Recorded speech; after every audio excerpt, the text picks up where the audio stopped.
award was established in 2006 by the Brain Injury Association of Virginia in honor of Harry Weinstock, who served 16 years with BIAV, 15 of those as executive director. Harry demonstrated a passionate dedication to helping individuals with brain injuries and their families journey through life after the injury. And he was dedicated to improving and increasing services and supports available to them. So nominees for this award are citizens of the Commonwealth whose names come to us from a variety of places, and the board decides who the winner will be. But these individuals have made unique and lasting contributions to the brain injury community.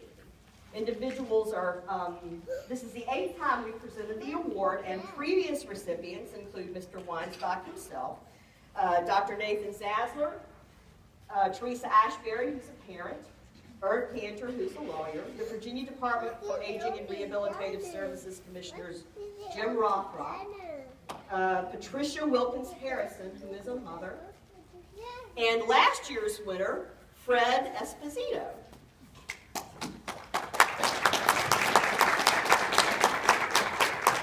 This year's award is presented to Jason Young, who's the Executive Director of Community Brain Injury Services.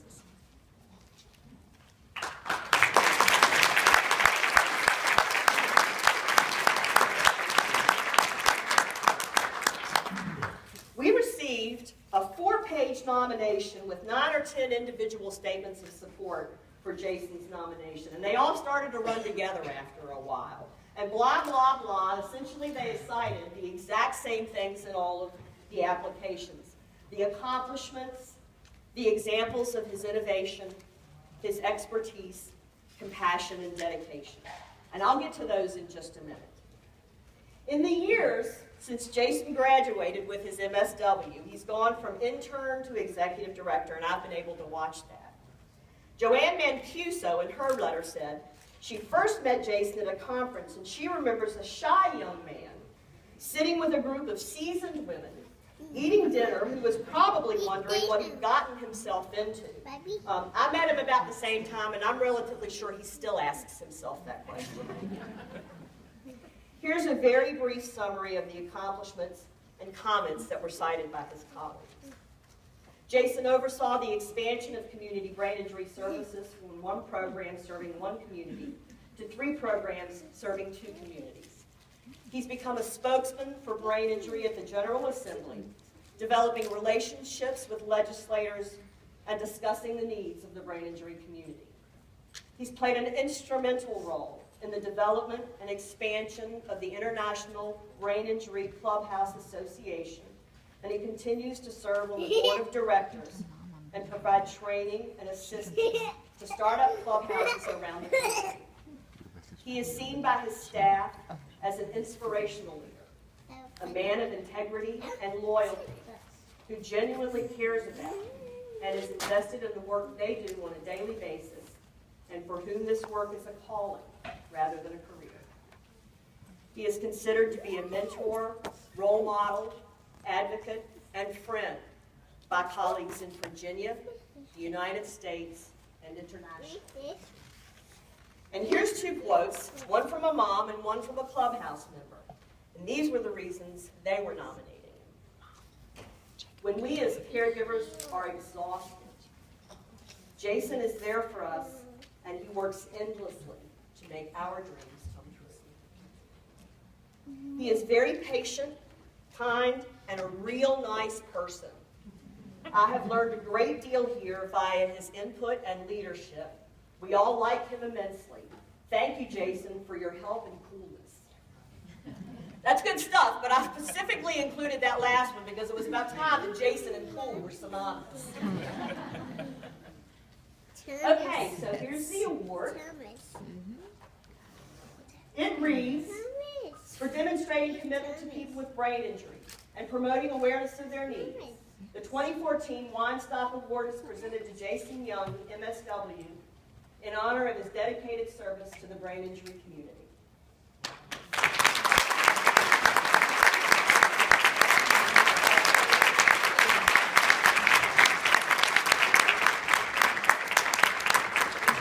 The award also includes a scholar. This is Mackenzie. And that's Jacob. case you didn't know. The award also includes a scholarship in his name that's funded by BIAB for a deserving individual to attend Camp Bruce McCoy. I'm very happy to be the one who gets to stand here and hand this award to someone I respect immensely. Jason is my trusted advisor, my goofy friend, my rock during the General Assembly, and my hardworking colleague who makes my job easier more days than he doesn't. And I really like that about you, Jason.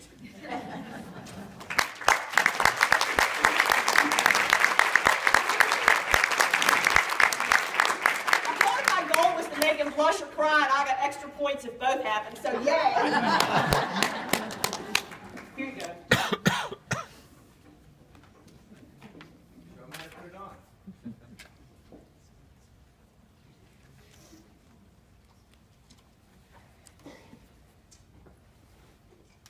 Let me see it. Well, I guess I know where my award's going now. So. Daughter's bedroom, probably. Thank you, Ann. And for those people that nominated me, I didn't realize there was that many nominations out there. So thank you. Mr. Weber's out there somewhere. I think he was instrumental in getting some of those letters right there. Thank you, Mike.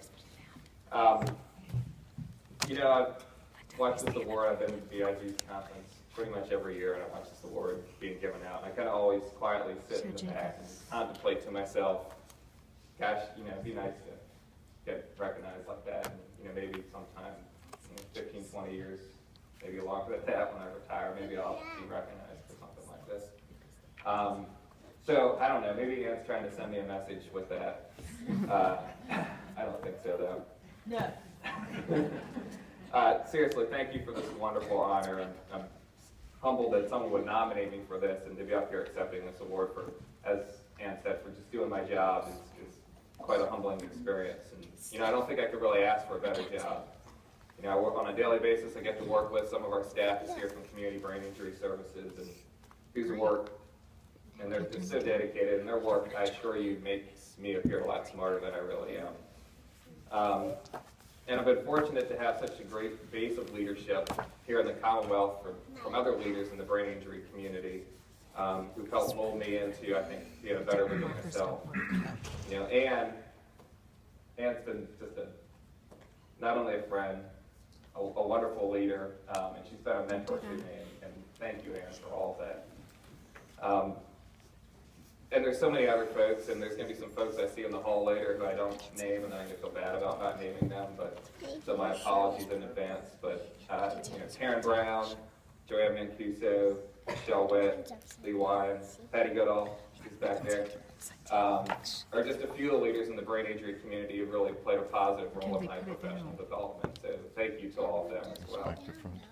And lastly, why I do this job, my office is located over at the Mill House, which is our clubhouse program here in Richmond for survivors of brain injury. So on a daily basis, I get to see and interact with the members of the Mill House.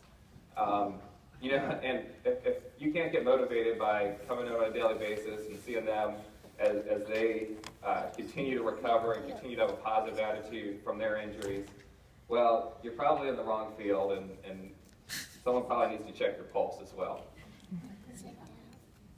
So Ann said, since I'm the recipient this year, that I get the woolly pulpit for just a couple minutes, and so I'm going to take advantage of that and talk about something that I'm really passionate about, and that's advocacy. I think one of the main reasons I'm getting this award is because I have an affinity for advocacy.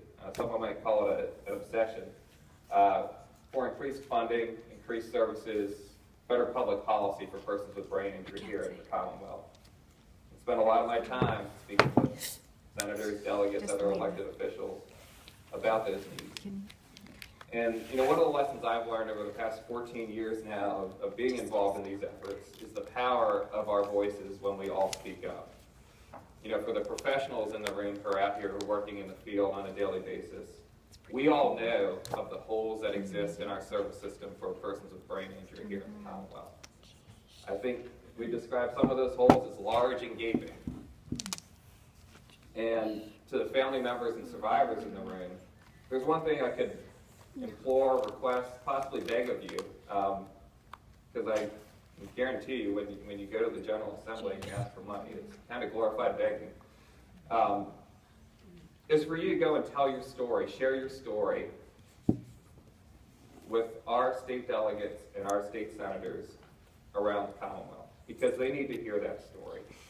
You know, I know it's common sport these days to pick on our political leaders, but I've met a lot of them here in the Commonwealth on a local and state level, and one thing I'll remark is that they all listen to the views of their constituents, and many of them in turn respond to the views of their constituents when those views are heard. So, and what happens if our state delegates and state senators don't hear from us? If they don't hear from people directly impacted by brain injury, what happens? Well, they assume brain injury is not a priority in their area. Think about it. If you're an elected official, you hear from a lot of different people. So if you hear from 10 or 15 people every year that are impacted by an intellectual disability or a mental illness, and you only hear from 1 or 2 people that are impacted by brain injury, which issue are you going to fight harder for? So my charge to all of us, everyone in this room, takes a village, right, is to become involved in our advocacy efforts. And if you're already involved, become more involved in our advocacy efforts here in Virginia. And there are so many ways to become involved, from meeting with your legislators, writing letters during the General Assembly session, sending an email, showing up at public hearings to talk about brain injury, attending Brain Injury Awareness Day at the General Assembly. We even feed you there. You can start today. If you're not already signed up for BIV's advocacy listserv, that's really easy to do. It's out on their table. You can just put your name and email address, and then they keep you updated on the opportunities that exist around the Commonwealth to become involved. As Ann said, the General Assembly is in overtime right now, to use a basketball analogy. You know, the Spiders lost last night, so I don't want to talk about basketball anymore. UVA's still in it. Yes, UVA's still in it. So they're in overtime, but as Ann said, what we do know is that there was an increase of funding in the governor's budget for brain injury. There was what I would term a substantial increase in funding for brain injury in the state Senate budget. Now, we don't know how that's going to turn out yet. But what I will say is, you know, folks like Ann and myself, Provider Network, you know, we're instrumental in making sure that that funding gets introduced down there. But that funding does not go anywhere if folks aren't speaking up and speaking out about how brain injury is impacting them. So the fact that it's in there means that we're doing something right. And if this funding is approved this year, and that's a very big if, I'm going to knock on this wood here to hopefully give us good luck and not jinx us, but if it's approved, it's going to allow hundreds, possibly thousands of Virginians who don't have access to services right now to get access. And they're not going to just get access next year, but they're going to get access the year after, and the year after that, and the year after that, because that money remains in the budget. So this advocacy really, really matters. It's my passion. I hope it maybe rubs off a little bit as your passion as well, because it's really, really important. And we're really fortunate to have folks like Ann, to have the Brain Injury Association of Virginia around. You know, I've been to a lot of different states in helping develop and spur other clubhouses around the United States. And one thing I'll remark is a lot of those states don't have the infrastructure like we have here in Virginia. And if you look at why they don't, it's because they don't have a very strong state affiliate of the Brain Injury Association. So we have a really strong state affiliate here of the Brain Injury Association who's leading and organizing this charge. And we need to not just support the IAV, but we need to join them in their efforts. We need to join them in their efforts so we can get more services, so we can get more funding, so we can get funding equity, funding parity for brain injury. We can get as much money as folks with intellectual disabilities and mental illness are getting. That's what we need to do.